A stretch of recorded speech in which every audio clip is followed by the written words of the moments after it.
Hello, everyone, and glory to Ukraine.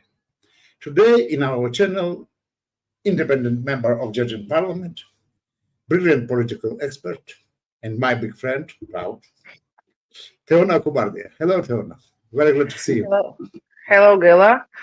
Glory to Ukraine, glory to heroes. I have only 5 questions, and let's start with a simple question. Why did Ivanishvili need to turn the table of Georgian policy? Well, there are two reasons. One reason is to maintain the power, which is not possible with the democratic ways.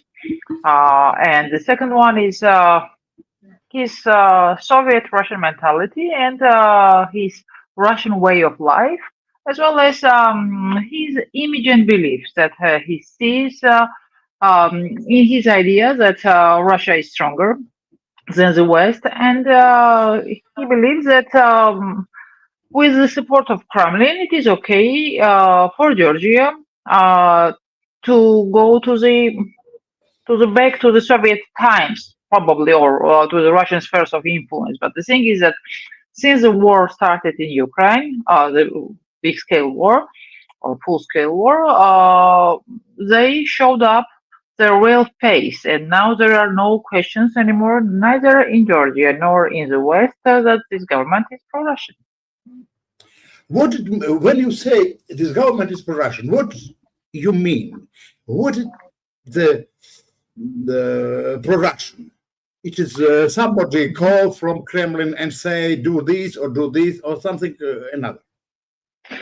Well, firstly, what is pro-Russian? Everything which is against democracy, everything, and we see how they are against the judiciary reform, how they are against the Venice Commission recommendations with regard of the election code, how they are against of the human rights and free media, etc., etc. We have these 9 recommendations, and they were against to fulfill these recommendations because they were considering it as a threat to their own regime.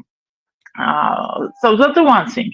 The second one is that I can not prove that they received the direct phone calls or direct directives from Kremlin, but what I can say is that the former chief of the prosecutor, this Partshaladze, he was sanctioned from the State Department of the United States for representing the FSB interest openly against the society and political life.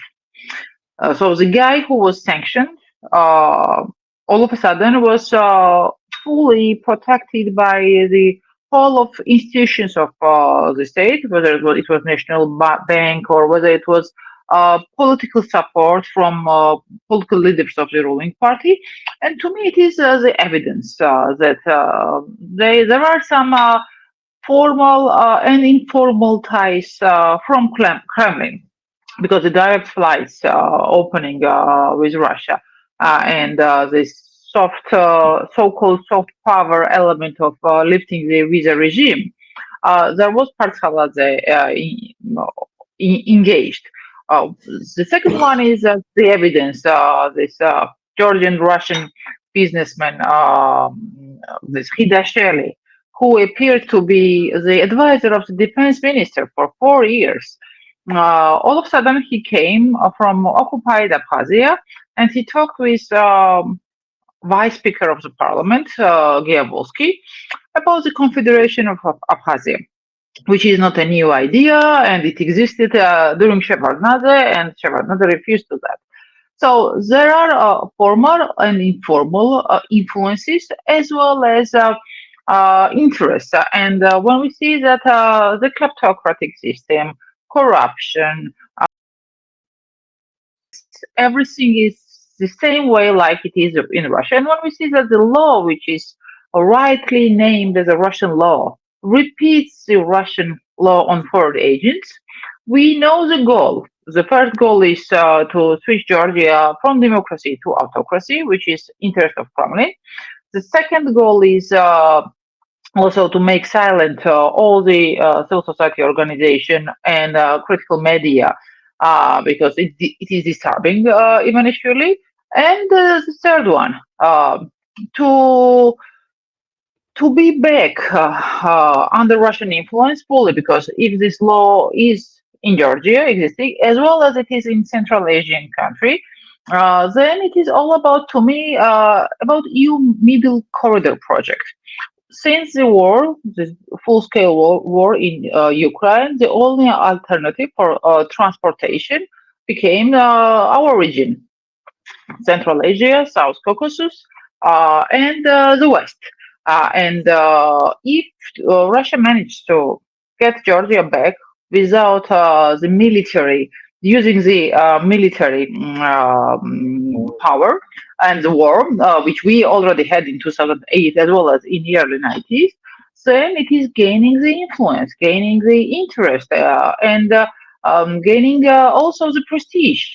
Because to me, what is happening now in Georgia, it is a second front, but hybrid, not just the military or open military aggression.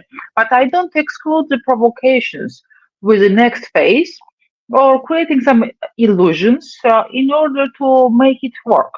So that is why this is not just the law. We have the Russian style disinformation coming from the government and the ruling party. We have economic dependence on Russia, growing one, which is also against our at least stated interest. National security concept in 2011 was saying that.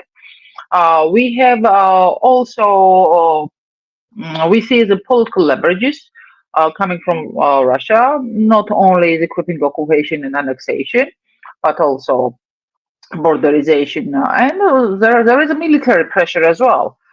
This military trainings in South military district, Russian occupation forces, the rhetorics. So it is a full spectrum of the Russia playbook in Georgia. That is why it's very important to see the real goal of this game. And it is not only Ivanishvili's game; it is Russia's game, and Ivanishvili is just playing his own part. And the stupidity of this game to me is that Ivanishvili thinks that he is smarter than, for instance, Shevardnadze, who used to be the Minister of Foreign Affairs in Soviet Union, and who was played by Russia several times, whether it was the so-called ceasefire agreement during the war in Abkhazia, with the Moscow Treaty, Sochi Treaty, or whether it is joining the Russian dominated organization and then organized terrorist attacks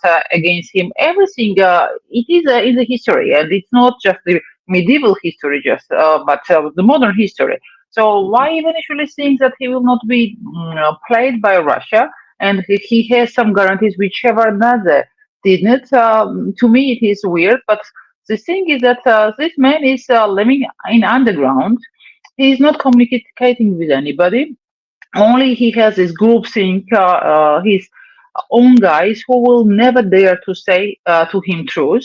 And those who already did, they are out of Ivanishvili circle. And when this happens, it is a threat, because this kind of person who has no reality and he lives in his own image and perception, which is Soviet to me as well. It creates danger not only for himself. I will don't care about his danger, but for the country, which is occupied by Russia, 20%, and the Russia's interest is to gain Georgia back fully, not only Abkhazia and Tsaimali region. Of course, thank you for this answer. And I thought that Hidashvili and Partshaladze is about business. But they are not about business. It is business is policy. But Ivanishvili don't know what is policy. He knows combinations. He knows truki gavak and so on. He knows some rules of Russian criminal world, but he don't know what it means geopolitical questions and so on and so on. I doubt, Gila, that he doesn't know. The thing is that he is not a well-educated person. That's a fact. But the thing is that those who know and they're giving the directives, he's doing it. And what I see now, this is directives which are implemented by ruling party. Whether it is a disinformation and whether it is a verbal communication to its own audience, whether it is showing the back to the West and the way they are doing it, whether it is also using the corruption, which is also very well known Russian or Soviet way. But when we talk about the policy, I mean, don't forget that the only country which supports this Russian law, it is Russia itself. Whether it is Mr. Lavrov or Mr. Peskov, who also made a statement yesterday supporting ruling party, or whether it is creator of the Ruski Mir, Dugin. And I see that I the think the scenario is creator is already Putin. written. Putin is Well, ideological. ideological creation was his own. So I think that they're just implementing what has been written, and the policy it is defined in Kremlin. And Ivanishvili is getting more richer, and we know the figures of his money. We know that he is trading the country for 2 milliards, which Kobachidze openly said just so recently. And we know that the only value for him it is not to stay in the history as a man who saved the country or a man who pushed Georgia into the West and brought the prosperity for the people, but the man who became richer. And in this situation, to me, what is funny, if we take the lessons from the history, firstly, the only reason why Georgians were in the street protesting, it was Russia throughout this regaining independence. Not the jobs, not the economy, not poverty, but Russia, because that's in our DNA. That's firstly. So secondly, when Putin adopted this law on foreign agents in 2012, it took him a while to to reach his goal, and he eventually thinks that in a couple of months he will do better than Putin. And in Georgia, where people hate Russia because what Russia did, not only through Several free reasons wars, for it. but in the past. So he doesn't understand his own people, and because he lives in his belief and this perception, he is just playing his own part. But the scenario it is written in Kremlin, and that was very obvious also from the ministers of foreign affairs of our Western partners who were in Tbilisi, and they said that this law is just a part of the bigger picture, and this is pushing country against the constitutional foreign policy priority, which is NATO and EU. Very interesting, Sam. How do you expect such reaction from street, from society? Well, You're not surprised. I'm not surprised. The only surprise to me was the self-organization of the different groups of people who were and who are protesting now, whether it is bikers, whether it is students, whether it is civil society organizations. These protests are not organized from the political parties, and this is something like new for Georgia, and for many it reminds people the independence movement in the beginning of the 90s when we were fighting for our independence from the Soviet Union. So the amount of the people, amount of the young people, and this will of fight and resistance. The most important thing is it is resistance. It is similar to the early 90s or end of 80s when this movement started, independent movement, to leave the Soviet Union and became independent. So the only biggest surprise it is the self-organization and no fear, no fear of the police who is using all the power against its own people. They are beating people. They are using the pepper spray. There is a terror, psychological terror as well, with these phone calls threatening people not to go to the protest. And we saw on 11th of May, when we were celebrating the Europe's Day, this was the biggest number of the people. And it doesn't matter how well it is counted from the ruling party. I have seen by myself, and I participated in this march, and it was not just the one generation. There were people of my parents' age, there were people of my age, there were people even from schools and students. All age, because I mean, the only thing I know as a person who was born in the Soviet Union, I know that I don't want this past which I left and which was given to me with the fight of my parents and those who were born in the independent Georgia, and they have no understanding what Russia means, and they even don't speak Russian. It is more powerful to them that there is no alternative. I mean, there is no choice. The choice has been already made many centuries ago from Georgia, because what is European family for us? First of all, it is the shared values, and it is a civilization we belong to. And the first value is liberty. And it is liberty. What is liberty? Liberty is possibility to have choice, not more. Exactly.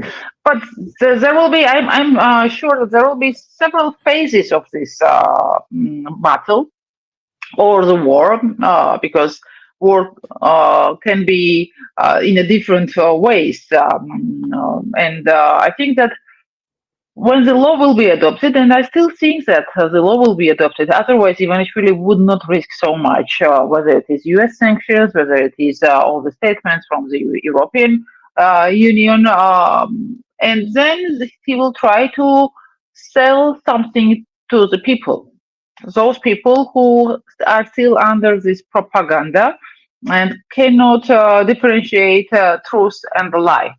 So it might be whether this creating a perception of territorial integrity under Kremlin, or create a perception of the disaster, because it's been already 2 years they're claiming that the only political party which can maintain the peace in this country is GD. And look at us now. We don't have peace. It is not peace. When 9 Georgians has been illegally detained by Russian occupation forces in the occupation line since the law was initiated. When our citizen has been killed in Kirbali and nobody had any even paid any price. Even there are no names of those who killed Tamas Ginduli. And when we see that there is a threat not only of this polarization, which was also part of the EU 9 recommendation, but there is a threat of the civil unrest. And when we remember our own past, when there was a civil war and Russia was providing the weapon for both sides, we do have this bad experience. And I'm not saying that there's a risk of the civil war, because on one side there are peaceful demonstrants, and another side it is police using the brutal ways against the peaceful demonstrants. But there are risks that it might create more danger for the people living here, and these risks have been, I think, measured when they initiated this law, and they know what they do. That's a disaster to me, because there is no way that all the risks would not be measured, like Putin did in case of attacking Ukraine in 2022, and he failed because people resisted. So they're doing Putin and this Ivanishvili is. It reminds me this early 90s. That's why it was. So they're making the same mistakes because they don't know people who will always resist against bringing them to the past. Yes, I think that it's very important. And what we are dealing with today, it's conflict between government and civil society, or we see today conflict between government and whole society. The difference is very big. Well, there is no civil society just there because despite the fact that for several years already, ruling party was drawing the image of the civil society as the enemy of the people and and demonizing civil society.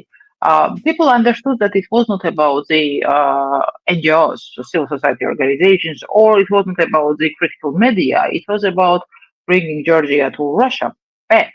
And if we talk about the civil society, it's only 31,000 organizations registered in Georgia. And if you look at the protests with numbers, there are thousands of Georgians. No, So they know that it in is, Rio, it's only 20 big organization, I think. yeah, Not yeah, 20 big, but I mean, registered number, it is 31,000. And not majority of them work not to and they mention. have the grants, of course. I myself, I am in 5 organizations as a founder. It doesn't mean that all 5 works.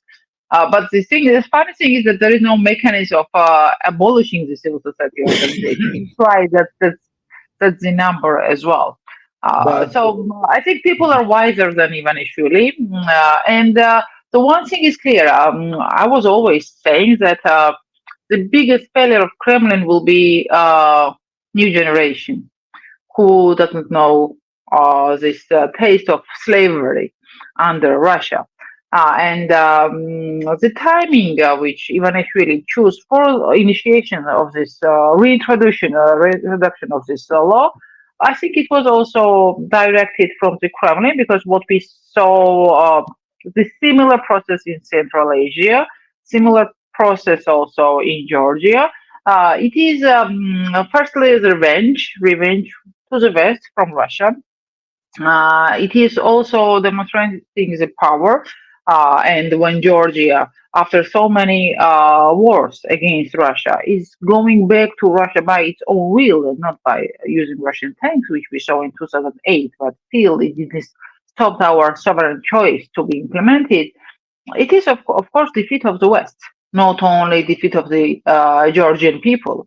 And maintaining the leverages on whole region. When we see Armenia now, and the statements from Armenian leadership about the EU, about the visa liberalization opportunities, and leaving this Russian dominance back after the border with Azerbaijan will be finally defined and this conflict finally will be over in those ways. Russia is also grabbing Armenia back when Georgia will be under Russia. So to me, it is very clear.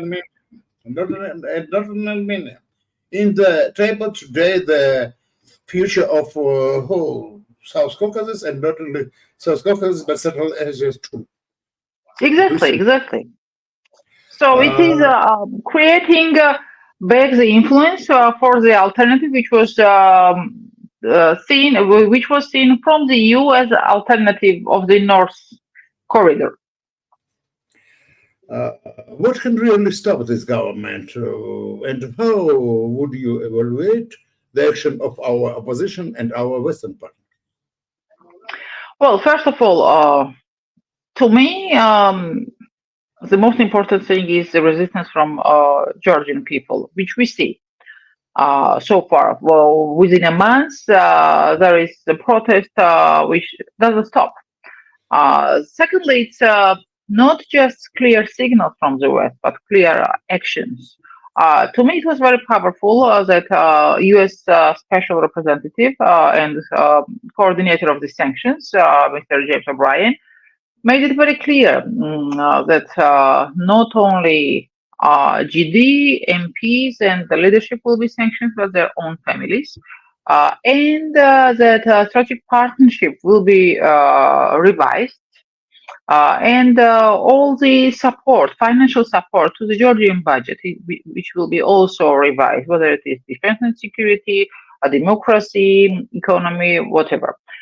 And it's very important that these statements are not only made, whether it is in Washington, D.C., or whether it is European capitals. They were here. I met committee heads of our EU partners, which were here, and the ruling party said no to meet them. This is also a sign to show up the back to them. Today, there were Minister of Foreign Affairs, very clear messages, and supporting people who are fighting for the constitutional choice, not only just something. And I think that they need to feel it because all these 84 MPs who voted with the third hearing still do not feel the results of this on personally for themselves and for the country. So we have kind of 2 weeks until the president will use her veto, and it is already announced that the veto is will be on its way. It is also known that the Venice Commission recommendations will be in Georgia by Monday. So we're gonna see what will be the reaction. But to be honest, I don't expect much from Ivanishvili if he is not frightened financially more than he is already now. So, but even if the law will be or will not be adopted, to me, I mean, this government is Russian, not just the law is Russian, and it's very obvious nowadays. So we need the end state should not be just a law. End state should be October, despite the fact that the election will not be free and fair. To let the people come and vote for any political party they want, but not GD. And I think that the reason why it should happen is already very clear. But in terms of the political parties, and there is the most difficulty to me. I'm independent member, I'm not any party representative. So this process should be translated into the political process. So far, it is a protest organized by civil society or some different groups, students, whatever, but not politicians. But when the law is adopted, and if it is adopted, I think it will be adopted, then there should be a political process. And there is a need of the communication of different political parties with each other, and need of the joint plan. I'm not talking about the one party list and that they will go all together with the coalition. No. But I'm talking about sharing sharing the information and having some joint plan how to save this country. It is not about any political party, or it is not about any political leader being a prime minister anymore. It is about how to fight for Georgia's sovereignty. And sovereignty is not just a territory, sovereignty is the sovereign choice. So I see the biggest problem in that part, not in the part of the people who will continue the resistance. But let's hope for the better. Let me ask you directly.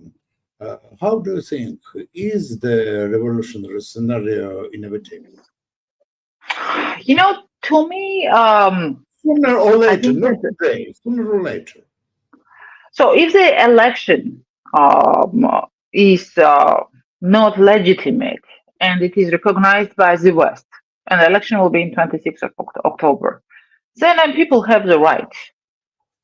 But before, I don't think that those who will have any kind of this kind of idea will be right towards its own people, because it's just several months, and instead of doing this not very right thing, we need to use this time for the resistance, not only in Tbilisi or in major cities, but in whole country.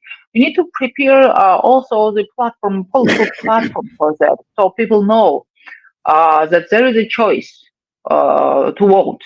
And we need to create also the programs from different political parties. And also, I mean, despite the fact that not many political parties like each other, if there is a coalition government, and for sure there should be a coalition government, there is no one party able to get majority of the votes. We need to know what are the things to be done together and how. That's also very difficult. So there is a lot of work to do, and it has different kind of phases. But if there is no plan, which might not be very effective, but also revised later, it depends on the people and those who are creating those plans. And if it is not a unity, like we see in the street now, from political side as well, from political parties, then the threats are even more than it is now. So thank you very much, Teona, and Thank see you you. soon. See you. All the best.